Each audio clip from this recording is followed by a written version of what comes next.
ஆயிரத்தில் ஒருவன் எம்ஜிஆர் மாதிரி வந்து என்ன காப்பாத்திட்டீங்க. ஆனா இப்ப அடிமைப்பட்டு எம்ஜிஆர் மாதிரி ஆயிட்டதே. யார் நீங்க? நான் ஒரு ராஜ பரம்பரை. ஒரு கேஸ் விஷயமா அட்வொகேட் மாதவனை பார்க்க வந்தேன். ஓ, அட்வொகேட் மாதவன். அவங்க எங்க அண்ணன்? அண்ணனா? அட்வொகேட் வீட்டுல ஒரு அழகான ஆச்சரியகுமாரியா அமைக்கிற வேண்டும். அப்பா அப்பா, அண்ணனை தேடி கேஸ் விஷயமா யாரோ வந்திருக்காங்க. மாதவனை தேடி கேஸ் வீட்டுக்கே வருதா? என்னத்தை கீழே தேடிக்கிட்டே இருக்கீங்க? எதையும் தேடல சார். முதுகு பிடிச்சிட்டு அதுக்கு நான் என்ன பண்ணணும்? உட்காருன்னு சொன்னா போதும். உட்காருங்க. இங்க உட்கார வைக்க சேர் அங்க இருக்கு. வந்துச்சா பின்னாடி வந்துச்சா அப்படியே கேஸ் வரணும். ஆமா உங்க பேர் என்ன? நான் ஒரு ராஜ பரம்பரை.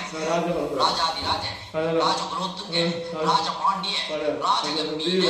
அட, மன்சூர் அலிகான் நடிச்ச படம், அதுல நீங்க நடிச்சிருக்கீங்களா? அது இல்லைங்க, இது எங்க தாத்தாவோட பேர். அதை நான் சொல்லி முடிக்கல. அப்போ உங்க பேரு? சீமா சேரன் செங்குட்டுவ தொண்டை மண்டல. சும்மா இருக்க, என் பையனை கூப்பிடுறேன். மாதவா கோர்ட்ல டவாரியா இருந்தீங்களா? ராஜ பரம்பரை இல்லையா? கரெக்டா கண்டுபிடிச்சிட்டேன். இதப்பா கூப்பிட்டீங்களா?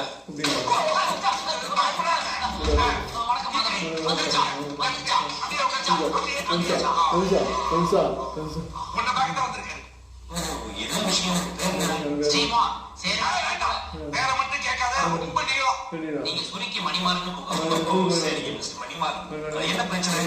அந்த காலத்துல எங்க தாத்தா சாட்டு வண்டிய நகர்வனம் செய்யும் போது எங்கெல்லாம் குதிரை ஓய்வெடுக்க இருந்துச்சோ அங்கெல்லாம் ஒரு சின்ன வீடு செட்டப் பண்ணிட்டேன். அதோடைய எதிர்ப்பு இப்ப 35 குழந்தை எல்லாம் பெருசாகி எங்க சொத்து மீறி கேஸ் போட்டுச்சு.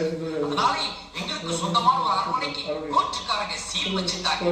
ஆனா அதனுடைய உண்மையான வாரிசு நான் தான்.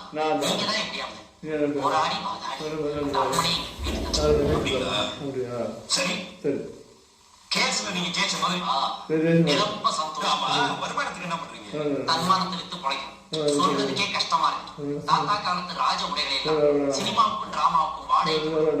இப்ப கூட இந்த ஜெய் ஹனுமான் மெகா சீரியலுக்காக மாடல் காட்டத்தான் போட்டு போயிட்டு வந்ததே ஒரு சார்ட் வண்டி. அதை சேர்த்து விட்டு கல்யாணம் வாடகைக்கு விடும். ஃப்ரீயா இருக்க நாட்கள்ல திருச்சியில ஹயரா ஓடிச்சு. கேஸ் வீடு தேடி வரும்போது நினைச்சேன் என் பையனுக்கு ஃபீஸ் கொடுக்கணும், என்ன பண்ண போறீங்க? கவலைப்படாதீங்க. அரண்மனை கைக்கு வந்த உடனே உங்களுக்கு அது ஒரு கதவை குடுங்கி ஃபீஸை கொடுத்துடுறேன். காஃபி சாப்பிடுங்க.